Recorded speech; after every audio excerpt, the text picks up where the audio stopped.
Buenas tardes. Agradezco la invitación a la Casa de América y al embajador de la República del Paraguay ante el Reino de España, al doctor Ricardo Escabone Yegros, por la invitación a participar de este interesante ciclo. De todos los líderes del proceso independentista paraguayo, no cabe duda que el más influyente y polémico fue José Gaspar de Francia.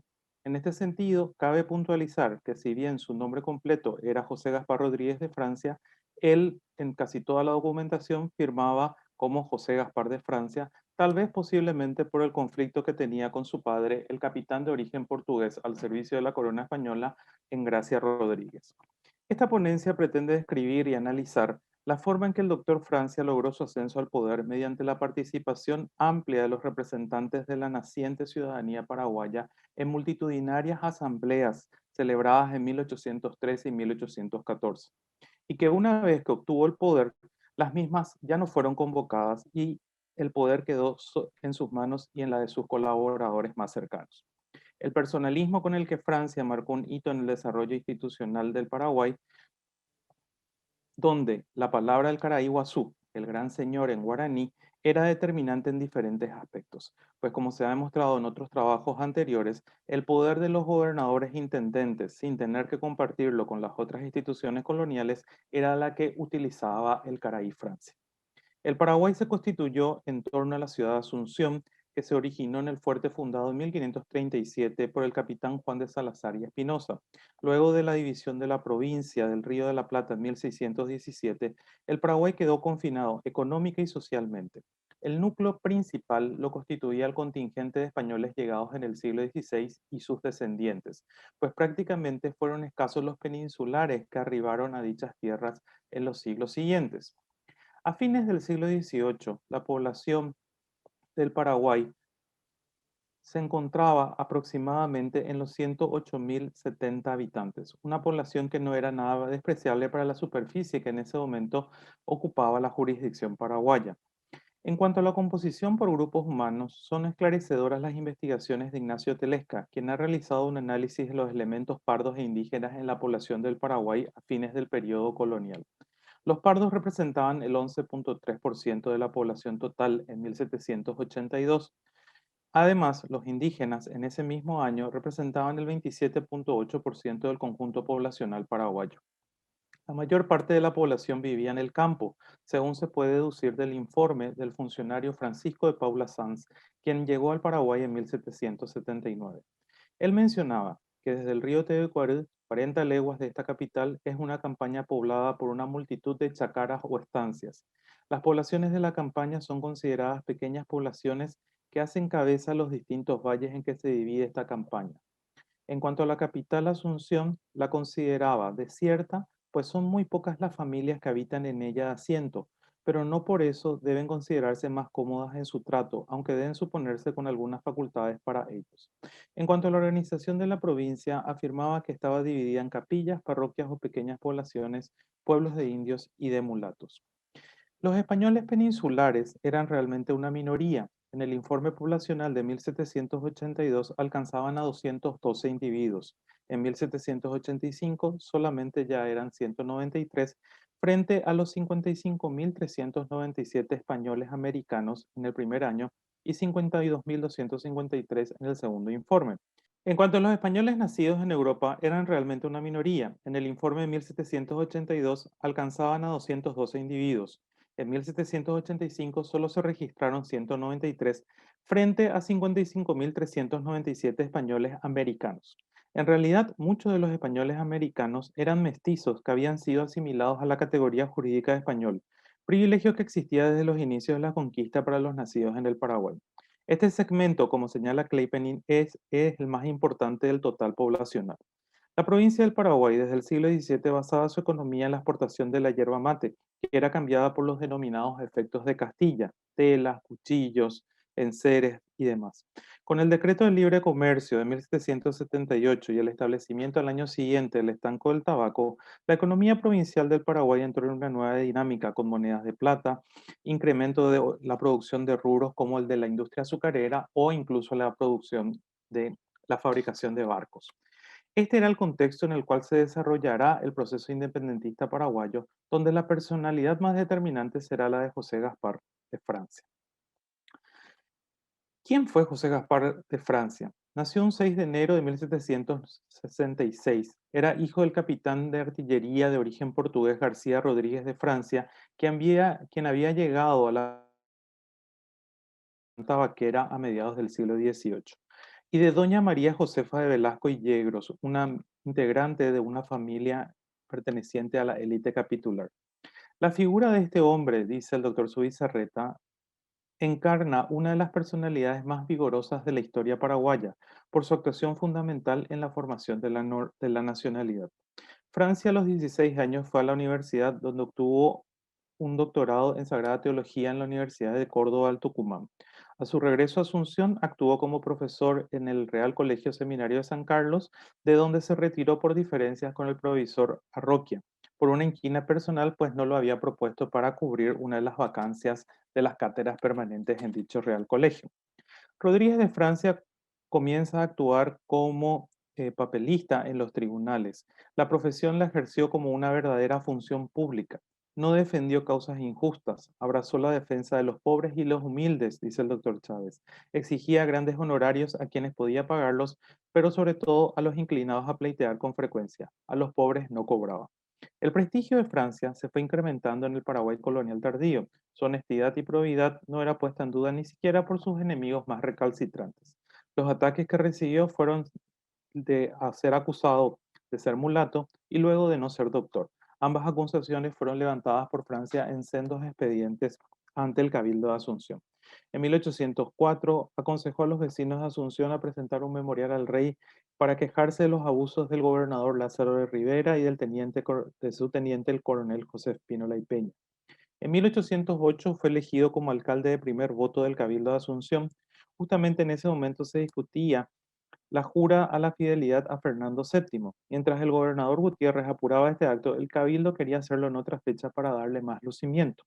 El voto del alcalde de primer voto, Rodríguez de Francia, decía lo siguiente: yo, el alcalde de primero voto, doctor José Gaspar de Francia y Velasco, natural de esta ciudad de Asunción, descendiente de los más antiguos hidalgos conquistadores de esta América meridional, digo que con concepto al enunciado oficio del señor gobernador intendente, desde luego estoy acorde y me parece muy bien que cuanto antes, y si posible fuera, hoy mismo, se proceda a la proclamación y jura a nuestro legítimo llamado señor don Fernando VII, a quien Dios guarde, pero considerando lo expuesto por el regidor don Miguel Guanes relativo a la solemnidad de este acto, tengo a bien dejar de a discreción del señor gobernador intendente el señalamiento del día 16 o de mañana u otro cualquiera más oportuno, haciendo presente el honor a esta ciudad y este ilustre cuerpo que representa, hallarse sus habitantes en perfecta tranquilidad unidos al sistema general de la nación en el reconocimiento y firme adhesión a nuestro mismo soberano, el señor don Fernando.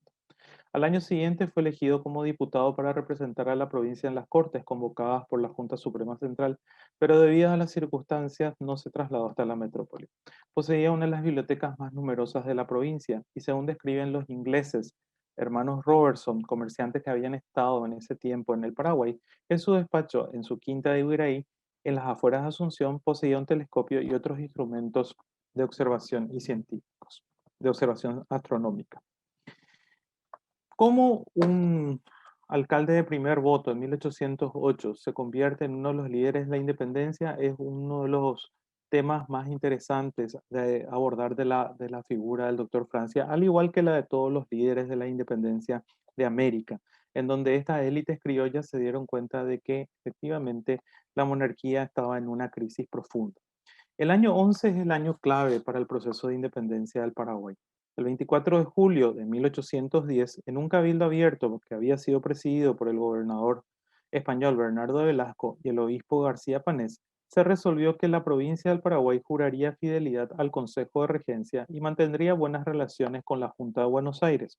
Esta última decidió enviar una fuerza expedicionaria para auxiliar, entre comillas, a la provincia del Paraguay bajo el mando de Manuel Belgrano. Dichas fuerzas fueron derrotadas por las milicias provinciales del Paraguay en las batallas de Paraguarí, 19 de enero de 1811, y en Tacuarí, el 9 de marzo del mismo año. En la primera de las batallas, el gobernador Velasco había huido, lo que había generado una pérdida de confianza por parte de los provincianos que fueron comandados por Manuel Cabañas y Juan Manuel Gamarra. En Asunción eran varios los núcleos conspiraticios. El núcleo principal y el más importante lo constituían los oficiales criollos que se encontraban en ese momento fuera de la capital, pues Velasco tenía serias sospechas de sus actuaciones, principalmente debido a que dejaron regresar a Belgrano con todos sus hombres y armamentos, pese a que había dado expresas instrucciones de que sean todos detenidos. Velasco trataba por todos los medios de mantener el poder español en el Paraguay. Para ello tenía una fluida correspondencia con el virrey Helio y con el capitán general de Río Grande del Sur, Diego de Souza, del Imperio Portugués. A fines de abril de 1811 llegó a la capital paraguaya un emisario de Souza con la oferta de traer soldados portugueses para sostener el poder español en esa provincia. El plan de derrocar al gobierno español estaba en conocimiento del mismo y del cabildo. Por lo tanto, Vicente Ignacio Iturbe recibe la advertencia, sostiene el doctor Chávez, que suspendan las reuniones que se realizan con el objeto de evitar su arresto. Iturbe se pone en contacto con Pedro Juan Caballero y decide adelantar el plan sin esperar a Fulgencio Yegros y a Manuel Gamarra que estaban en el interior. En ese sentido, recurren a José Gaspar de Francia, que se encontraba en su quinta de Uraí, para que les asesore con el plan. A las 10 de la noche del 14 de mayo, los complotados se presentan en el cuartel del colegio, en la ciudad de Asunción, y ante la nula resistencia y los primeros movimientos, un grupo de leales al gobernador se reúnen en la casa de los gobernadores. Desde allí se comisionó al comandante Gamarra, pero a pesar de reiterados intentos no se le permitió entrar al cuartel. En la madrugada del 15 de mayo, el capitán Pedro Juan Caballero, mediante una nota, exigía al gobernador la entrega de las llaves de la tesorería del cabildo, así como también todo el armamento disponible en la provincia. Además, se le aseguraba que continuaría en el gobierno en forma conjunta con dos diputados designados por el cuartel hasta tanto se resuelva en una junta general el designio de la provincia. Finalmente, el gobernador Velasco decidió rendirse y el 16 de mayo los consocios del gobierno designados por el cuartel para gobernar junto a Velasco fueron José Gaspar de Francia y Juan Valeriano Ceballos. Ambos habían sido alcaldes de primer voto y tenían amplios conocimientos sobre lo que era el manejo de los negocios públicos. El Congreso se reunió en las casas de gobierno el 17 de junio. En los días previos, el gobernador Velasco fue arrestado y destituido debido a que se mantenían todavía las correspondencias con los portugueses. Entonces, la presidencia del Congreso recayó en Juan Valeriano Ceballos y José Gaspar de Francia, quienes en el primer día leyeron los bandos, la comunicación de la destitución de Velasco. Además, se presentó un discurso general presentando los planes y los objetivos del proyecto revolucionario. El 18 de junio continuaron las sesiones y se decidió que la votación empiece de abajo para arriba. Esta estrategia había funcionado porque permitió a los adictos al proceso revolucionario dar sus mociones y sus votos antes que al grupo realista. Una de las primeras medidas del Congreso fue conformar una Junta Superior Gubernativa que estaba presidida por Fulgencio Yegros, integrada por José Gaspar de Francia, Pedro Juan Caballero, Fernando de la Mora y el presbítero Francisco Javier Borgarín. Esta sucesión de gobiernos durante el proceso revolucionario se enmarca en la lógica establecida también en otros lugares del continente, como sostiene la historiadora argentina Marcela Ternavasio, pues uno de los principales problemas que enfrentaron las élites revolucionarias fue el hecho que debían legitimar una nueva autoridad política en el marco de la legalidad existente. Dicha situación se hizo patente en el primer bando publicado por esta Junta de Gobierno presidida por Fulgencio Yegros. En dicho documento sostenían que esta Junta ha sido creada con calidad de superior de provincia, que su presidente ha de ser comandante general de armas, que ha de suplir las veces después de alzadas para las causas mercantiles y que esos individuos para entrar en ejercicio de sus oficios harán juramento ante escribano de no reconocer otro soberano que al señor don Fernando VII, proceder fiel y legalmente en los cargos que se les confían y sostener los derechos de libertad, defensa e indemnidad de la misma provincia. La Junta Superior Gubernativa estuvo en el poder hasta octubre de 1813, pero desde septiembre de 1811 funcionó solo con 4 miembros, pues había sido expulsado el presbítero Francisco Javier Bogarín. Semanas antes, Francia se retiró por primera vez de la Junta, pero sin presentar renuncia. Las injerencias de los militares en las cuestiones gubernativas motivaron al doctor Francia a retirarse a su quinta, sin presentar renuncia. El 3 de agosto, Fray Fernando Caballero, tío de Francia, le escribe lo siguiente: como la buena dirección de los asuntos públicos depende de vuesa merced, hoy como ayer le ruego, con todo el afecto que le profeso, no defraude a esta Junta de Gobierno de su presencia y de que sus luces, para que el acierto de sus resoluciones como ha hecho hasta aquí, según cita Cecilio Báez en su Historia Diplomática del Paraguay. Asimismo, Pedro Juan Caballero, otro importante miembro de la Junta Gubernativa, el 10 de agosto le escribía a Francia: su retirada a esta chacra de Ibraí me ha llenado de sentimiento, porque las grandes obras interesantes a nuestra patria que se han empezado a establecer bajo su particular influjo y dirección, tal vez no se podrían llevar a su perfección. Así pues, he de merecer de vuestra merced no me prive de sus bellos y acertados influjos con que hasta aquí ha dirigido los asuntos comunes de nuestra provincia. Días después volvió al seno de la Junta Francia, a pedido expreso del Cabildo de Asunción, a quien el doctor Francia le dirigió en elogiosos términos las siguientes palabras: a quien por muchos títulos profeso una especial inclinación y que es acreedor a toda deferencia de mi parte. Criticaba el tenor de la nota de los oficiales del cuartel a quienes sostenía, sobre quienes sostenía, no son el pueblo o la provincia para conducirse en esta forma, y que él mismo les había manifestado que era necesario que ellos demuestren subordinación y fidelidad al cumplimiento de sus deliberaciones, considerándose por esto mismo como unos ministros celadores y ejecutores de la voluntad general de la provincia y su gobierno. Posteriormente, Francia realizó algunas consideraciones en su nota de respuesta con respecto a la inestabilidad que estaba atravesando el proceso revolucionario, sosteniendo: de otra suerte, la libertad por la cual hemos hecho y nos exponemos a hacer nuevos sacrificios vendría a parar en una desenfrenada licencia que todo lo reduciría a confusión.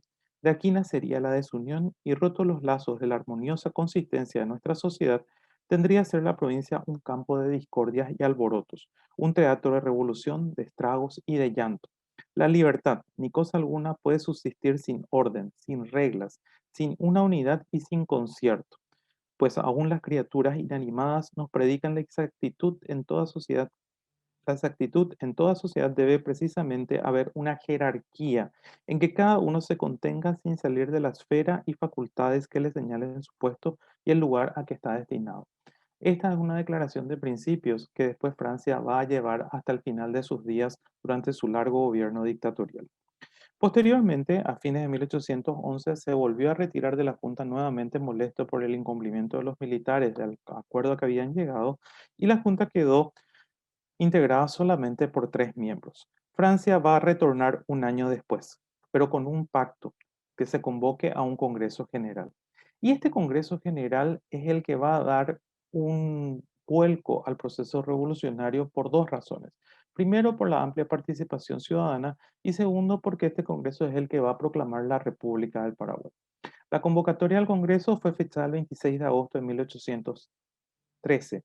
En ella se detallaban los procedimientos que debían adoptarse para la elección de los diputados que representarían a los vecinos de cada una de las poblaciones de las provincias.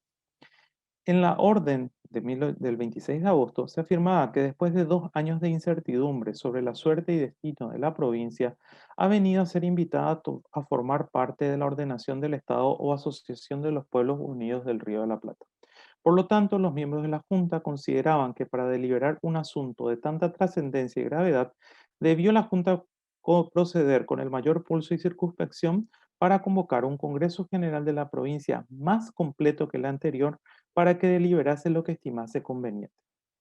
Al respecto, hay que señalar que el Congreso de 1813 estaba integrado por más de 1000 diputados, con una población estimada entre 100.000 y 120.000 diputados. Prácticamente uno de cada 100 habitantes de la provincia estaba presente en este Congreso. Representaba un incremento del 400% con respecto al número de congresales que actuaron en 1811. En segundo lugar, como sostiene la politóloga Ana María Díaz, se dio el cambio más relevante, que fue la transformación del ciudadano pasivo en un ciudadano activo, pues los diputados serían elegidos por cada uno de los respectivos vecindarios. La influencia de las ideas de la Constitución de Cádiz y el pensamiento de la época permitió desarrollar este concepto de una ciudadanía ampliada que se observa con gran con gran claridad en la convocatoria de la Junta Superior Gubernativa, cuando afirmaba que siendo este Congreso soberano, como debe serlo, no se le pongan ahora ni después trabas, impedimento ni restricción alguna, que siendo esenciales así el derecho de sufragio en todos los ciudadanos de todo pueblo libre, como la voluntad general libremente expresada para la validación y subsistencia de cualquier establecimiento o disposición concerniente a la misma provincia, sean convocados dichos 1000 sufragantes de todas las villas, poblaciones, partidos, departamentos de su comprensión, a proporción de sus respectivas populaciones. Fin de cita.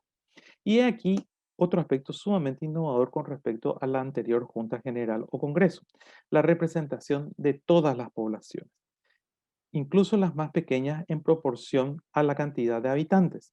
En las notificaciones de la convocatoria, tanto al cabildo como al comandante de la población, se comunicaban el número de diputados, que a su vez tenían que distribuirse en virtud del mayor o menor número de habitantes de cada uno de los lugares que formaban parte de la jurisdicción de la población.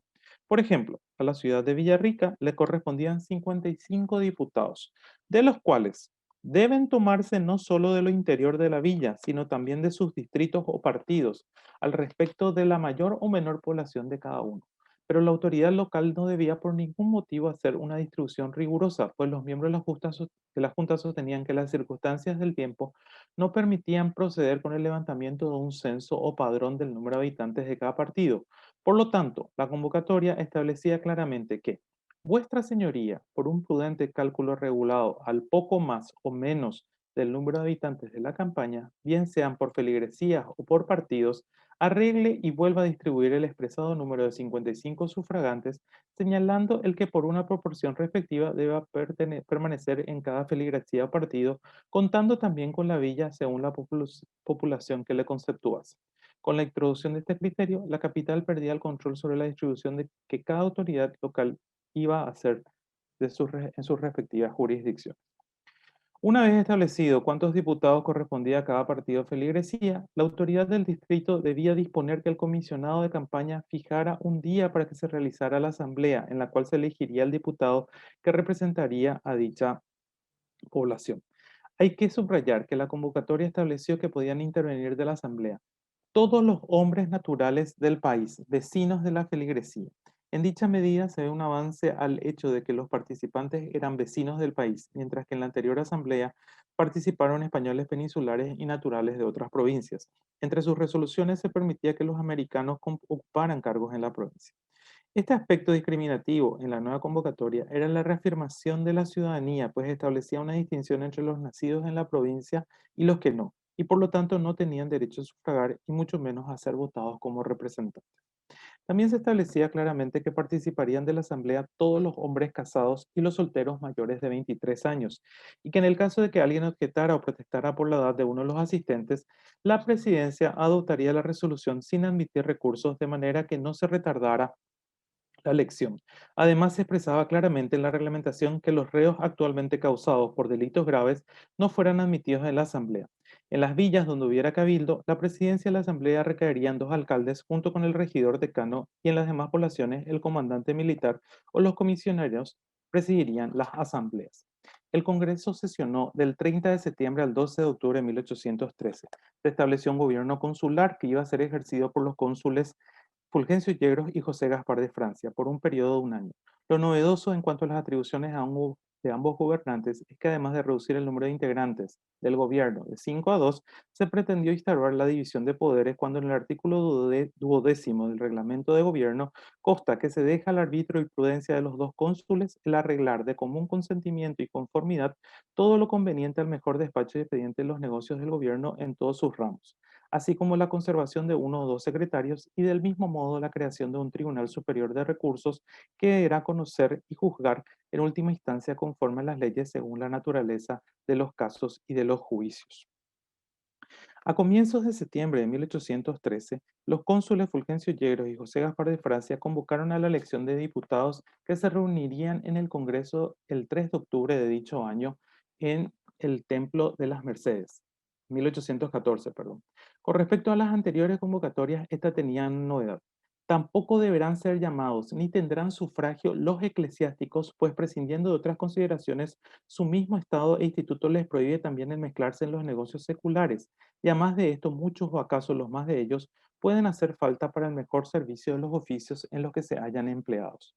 Dicha medida es la primera que se registra en la historia política paraguaya en la que pretende separar a los eclesiásticos de los asuntos políticos, pero la misma se explica mejor en la pretensión de Francia de eliminar a los sectores más conservadores de la sociedad paraguaya que eran sus rivales. El Templo de las Mercedes fue nuevamente la sede de este congreso y días antes del inicio de sus sesiones, Francia logró que Yegros aprobase el confinamiento de su principal opositor, Pedro Juan Caballero, en su estancia, además del capitán Montiel. Rodríguez de Francia, para lograr el poder de la forma unipersonal para alocar varios de sus partidarios, habían hecho proselitismo entre los diputados que llegaban a la capital para la asamblea.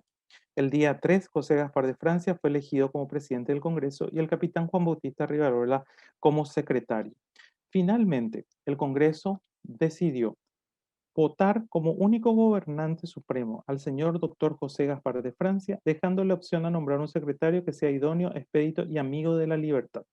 Debería, emocionaba también en un voto secreto que se encuentra en el Archivo Nacional de Asunción, que debe necesariamente destruirse de raíz el europeísmo tolerado hasta ahora en los eclesiásticos y seculares, tomando las medidas más activas para extinguir este abuso, directamente contrario al sistema sagrado de la libertad de la patria.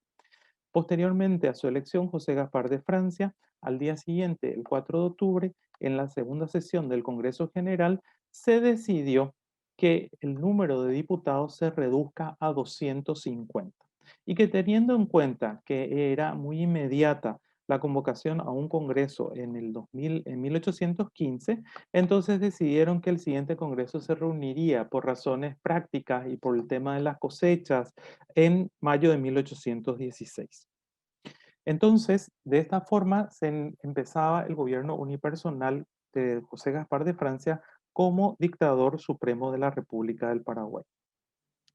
En 1816, el Congreso, con 250 diputados, en los cuales no podía ser admitida ninguna persona que sea contraria a nuestro régimen de libertad, se reúne el 31 de mayo de ese año en la Catedral de Asunción y resuelve lo siguiente. En atención a la plena confianza que justamente ha merecido del pueblo el ciudadano José Gaspar de Francia, se le declara y establece dictador perpetuo de la República durante su vida con calidad de ser sin ejemplar. Segundo, tendrá el sueldo de 7.000 pesos anuales. Atención a que en el acto no ha aceptado el dictador el sueldo de 12.000 pesos por año que ha acordado el Congreso. Tercero, el Congreso General tendrá la República cada vez y cuando que el dictador haga por necesario. Cuarto, se ordena a nuestro gobierno, requiera orden de este soberano Congreso, al ilustrísimo obispo de esta república, dirija órdenes a los prelados seculares y claustrales de esta capital, vicarios y curas de la campaña, para que en las misas capitulares, parroquiales y conventuales y votivas, en lugar de regen, etcétera, que se mandó proscribir por nuestro gobierno, se establezca y se nombre lo siguiente: et dictatore nostro populo civico miso et exercitu suo, y nuestro dictador acompañado por su pueblo y su ejército, y que propenda el Estado eclesiástico pública y privadamente a beneficio de la libertad civil y sagrados derechos de la patria, exhortando a la paz, concordación de los justos sentimientos de esta república, amor y respeto a las órdenes de nuestro gobierno supremo. Posteriormente a la elección como dictador perpetuo o vitalicio de José Gaspar de Francia, el 4 de junio se decidió lo siguiente: decidió Francia. La reunión y junta de gentes de diversas clases y acaso desconocidas en la Plaza Mayor u otras menores y calles públicas de esta capital, sea en forma de procesión o con cualquier otro título o motivo, no pueden venir ni verificarse arbitrariamente sin precedente, anuencia y conformidad de este supremo gobierno. La pena era que serían aprendidos y juzgados como rebeldes y refractarios del orden público. O sea que Francia temía algún tipo de reacción a esta decisión de haber sido elegido por sus leales como dictador perpetuo. De hecho, ahí empieza todo un proceso de pasar de un gobierno unipersonal a un gobierno personalista, donde incluso un cantante de una copla burlándose del dictador en un valle cercano a la capital fue detenido y procesado. En 1820 hay una reacción 4 años después de su declaración por parte de los otros líderes de la independencia. Intentan conformar un complot para poder asesinarlo el Viernes Santo de 1820, pero el complot es descubierto primero por las autoridades que ya controlaban las reuniones que se hacían y porque uno de los complotados fue a confesarse al convento de los Recoletos y el padre que lo confesó le dijo que tenía que denunciar a las autoridades el plan para poder lograr la absolución. Entonces, efectivamente, lo que va a ocurrir es que la conspiración, al ser descubierta, fue la última reacción que tuvo Francia y prácticamente los 20 años siguientes gobernó sin ningún tipo de reparo por parte de los grupos que podían haber reaccionado, pero que prefirieron apartarse de la capital y de todos los asuntos públicos. Una de las características del gobierno de Francia fue el tema de la honestidad. En ese sentido, uno de los historiadores que más ha trabajado del periodo de Francia, el doctor Alfredo Viola, sostiene que ante una denuncia presentada al dictador referente al servicio que imponían los oficiales en su beneficio particular a los soldados que se encontraban bajo su dependencia, ordenó ser vedado el que los oficiales tengan soldados ni otro individuo de la compañía en su particular servicio, pues que el que quiera tener paje o sirviente debe costearlo, y así le hará observar sin permitirse contravenga con ninguna alegación o pretexto. Hay otros casos de denuncias de varios de sus colaboradores que cometieron actos de corrupción y que fueron debidamente castigados o procesados. Nidia Areces, historiadora argentina, afirma que las rivalidades faccionales fueron de corta duración, al imponerse la autoridad indiscutible y legitimada del doctor Francia, quien se erigió en portavoz del pueblo soberano al asumir como dictador. La legitimidad que en el antiguo régimen personificaba al soberano fue reemplazada por la de la nación cuya representatividad residía en el dictador de la república. Este eliminó la competencia entre poderes, ofreciendo protección a cambio de obediencia. Los avances que hubo al principio del periodo revolucionario en cuanto a la ciudadanía se vieron aletargados y olvidados durante la larga dictadura franquista. Sostiene Areces, en Paraguay la modernidad tardó en expresarse y configurarse porque no se dieron las transformaciones en las pautas sociales y culturales e incorporaciones de prácticas modeladoras de cambios en la sociedad civil y en el Estado, acordes con una política moderna. Esto también se visualizó en el cuerpo doctrinario jurídico, cuya base fundamental durante el franquismo y los primeros tiempos del localismo siguieron siendo básicamente las leyes y códigos que rigieron durante la colonia. Para ir concluyendo, podemos sostener que José Gaspar de Francia, eh, al expirar un 20 de septiembre de 1840, había dejado 26 años de gobierno unipersonal más 3 años en forma intermitente, tanto como miembro de la Junta y el consulado. Su largo gobierno generó todo tipo de opiniones. Por eso, los cónsules Mariano Roca Alonso y Carlos Antonio López dispusieron en 1841 no discutir públicamente la figura del dictador José Gaspar de Francia. El decreto de los cónsules López y Alonso afirmaba: por cuanto no es conforme a la tranquilidad pública ni a los principios de moralidad de un pueblo culto, la licencia que personas frívolas se han tomado para ajar y ultrajar por escrito y de palabra la memoria del difunto dictador. Otro tanto que la insolencia y la tenacidad de los que pretenden hacer lo necesario en la República, echando de menos su régimen con desaire de la presente administración, que pudiendo y debiendo reprimir con energía a unos y a otros, ordenamos que en adelante nadie se ocupe de censuras ni aplausos del dictador finado, en inteligencia de que los contraventores serán tratados como perturbadores del buen orden y agentes de división. Además de no hablar ni a favor ni en contra, ocurrió un hecho sumamente llamativo con respecto a los restos de José Gaspar de Francia. Sus restos desaparecieron. Hay dos versiones con respecto al destino final de sus restos. La primera, que sus adversarios profanaron la tumba y arrojaron sus restos al río Paraguay. La segunda, que el gobierno mismo consular de López y Alonso, para evitar la profanación, trasladaron los restos mortales a una tumba secreta. Francia hasta hoy en día no tiene un lugar, una tumba y sus restos, a pesar de que se investigó en 1961 cuál pudieron haber sido el destino de estos restos mortales, no se pudo llegar a una conclusión convincente.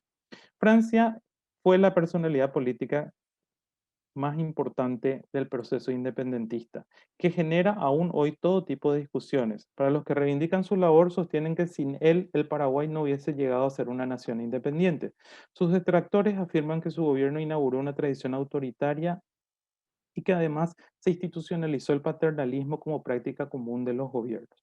Para concluir esta ponencia, solo me permito subrayar que en esta apretada síntesis se puede ver la labor de un hombre que logró, con el apoyo multitudinario de los ciudadanos a través de sus diputados en las asambleas de 1813 y 1814, lograr el poder frente a una élite criolla terrateniente que se vio debilitada políticamente con el transcurrir de los años, pero que una vez logrado el poder, no consolidó las bases de la modernidad y de la participación ciudadana, sino que caracterizó a su gobierno el centralismo y el personalismo. Muchas gracias.